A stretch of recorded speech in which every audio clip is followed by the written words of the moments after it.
והסיפור האחרון שאנחנו נציג היום הוא של אריאל.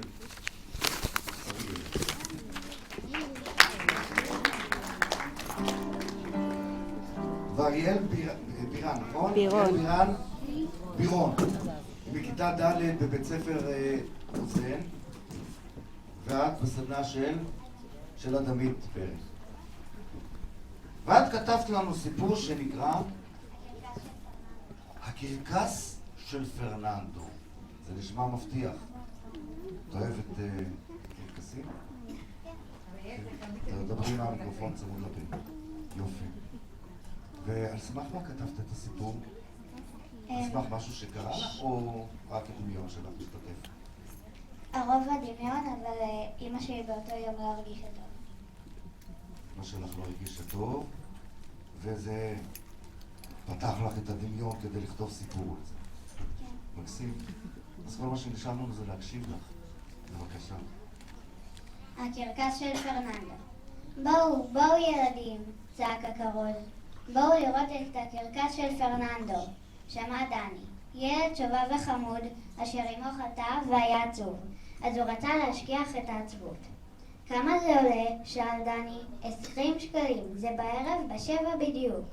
ולדני בדיוק היו 20 שקלים בכיסו, אז הוא קנה כרטיס והלך לביתו. אבל אל תאחר, המופע יהיה מדהים, צעק לעברו הכרוז. אוקיי, ענה דני מרחוק. הוא סיפר לאמו שקנה כרטיס לקרקס, ואמו ענתה בקול חלוש. נהדר, חבל שאני לא יכולה לבוא. כן, נאנח דני בעצבות, חבל מאוד, וכמעט שהתחיל לבכות. אבל איך ילדי? תהנה ותספר לי מה היה. נחמא אותו עליהם. אוקיי, ענה דני בחצי חיוך, ויצא החוצה. בערב, ב7 בדיוק, דני הגיע. המון אנשים באו וציפו שיתחיל המופע. ואז אותו כרוז יצא על הבמה והכריז. המופע מתחיל. ובלי שדני ירגיש, הבמה מלאה ליצנים, פעלולנים, אנשי גומי ועוד. הליצנים התיזו אחד על השני מים, כאשר רכבו על אחד אופן, וזה העלה חיוך קטן על פניו של דני, אשר חשב בעצם על אמו המסכנה והחולה, אשר נשארה בבית לבד. והכל היה רעש והמולה. כולם מחאו כפיים וקראו, וואו, איזה מופע נהדר! כאשר אנשי הגומי עשו סלטות באוויר, והאופנוענים נסעו בתוך כדור ענק ועשו היפוך שלם. ועכשיו, הדובדבן שבקצפת, הארנב שבכובע, פרננדו, הקוסם הגדול מכולם. ופתאום נכנס לבמה איש גבוה עם מקבץ שחורה וגלימה אדומה. שלום לכולם, רוצים אולי פיל? הוא שאל וכיסה כלוב ענק ריק בשמיכה. וכשהוריד אותה, הופיע בכלוב פיל. ואז הופיע ליד הפיל אוכל, והפיל אכל והקוסם ליטף אותו. וכאשר הפיל סיים לאכול, פרננדו העלים אותו בלי השמיכה. אז הוא החל לקרוא מחשבות, לגרום לשולחן לעוף ועוד המון דברים מדהימים. ואז, בסוף המופע, כולם מחאו כפיים, גם דני. בסוף המופע, דני נכנס לאוהל הקוסם ושאל, אם אתה באמת קוסם, תוכל לגרום לאמי להבריא? אולי, ענה הקוסם פרננדו בחיוך מסתורי. לך תבדוק והחקיש באצבעותיו. כאשר דני חזר הביתה, אמו רצה אליו וחיבקה אותו, והוא סיפר לה כל מה שקרה. ובלילה, לפני שנרדם, דני אמר בלב, הוא קוסם אמיתי.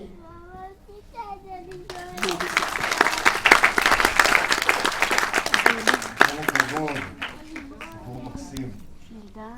תהי בשקט. צריכים כל אחד איזה קוסם כזה שיסדר לנו את החיים. אז בואו נראה משהו על פי הסיפור. אנחנו לא נעשה שחזור של כל הסיפור הזה, אבל נראה משהו על פי הסיפור. בסדר? אז אני מזמין אותך, אריאל, לבחור.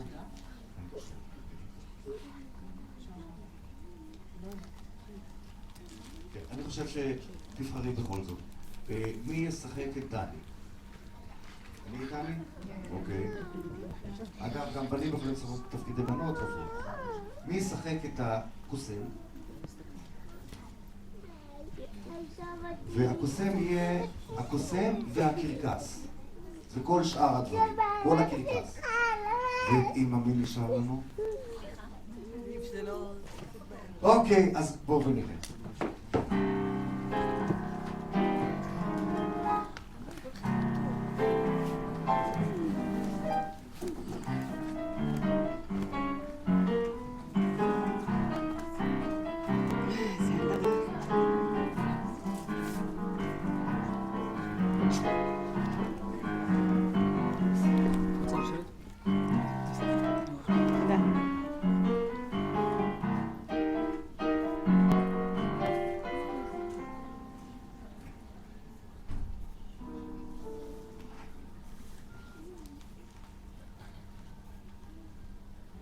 שדני לא ישים כל כך לב, שלא יהיה כל כך עצוב בגלל זה. אני ממש מקווה. אמא! אמא! אמא! הקרקס של פרננדו בעיר! אני רוצה ללכת! תלך. בואי איתי! בואי איתי, אמא! בבקשה!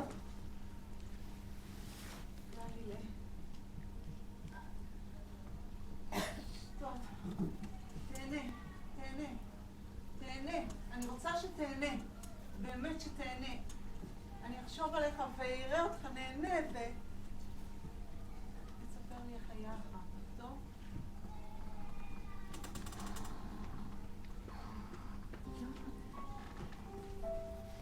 יש לי בדיוק 20 שקלים. זה בדיוק מספיק. אני לא יודע אם בא לי ללכת.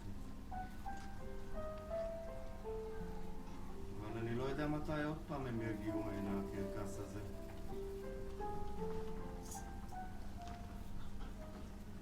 יש לב זהב.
אפילו הפיל הגדול לא הצליח לגרום לו לחייך עד הסוף. אז קהל נכבד, חכו נא עוד רגע, חכו נא בשקט, חכו בזהירות, המסך עולה. הלילה איננו רק חושך על דרך, לפעמים הוא שירים וניגון והן, כן, לפעמים הלילה הוא שירים יפים, לפעמים, כן, לפעמים הלילה מנגן ומכה בתופים, לפעמים,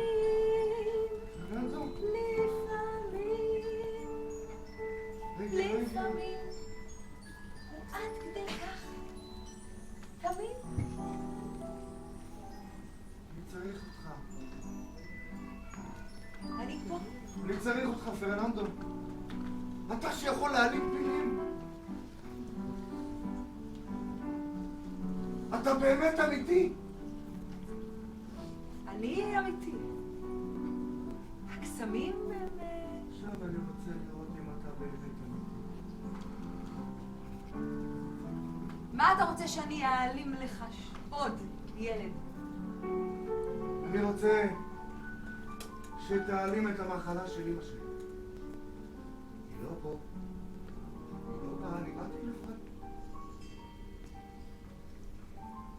רוצה לחזור הביתה ולראות שהיא העלמת עליי את המחלה.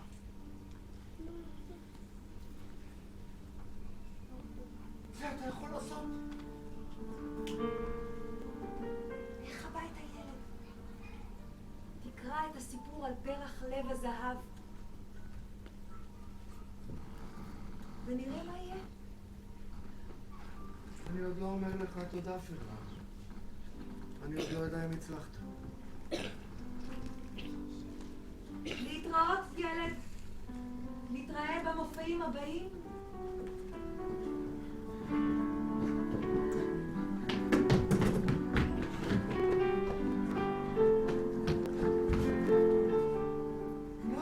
די. מה, בסדר? את לא במיטה?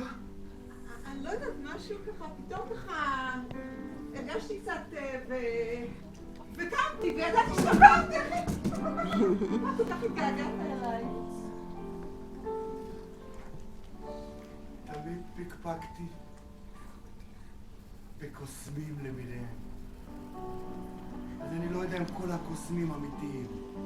אבל פרננד הוא אמיתי! לכו למופע שלו!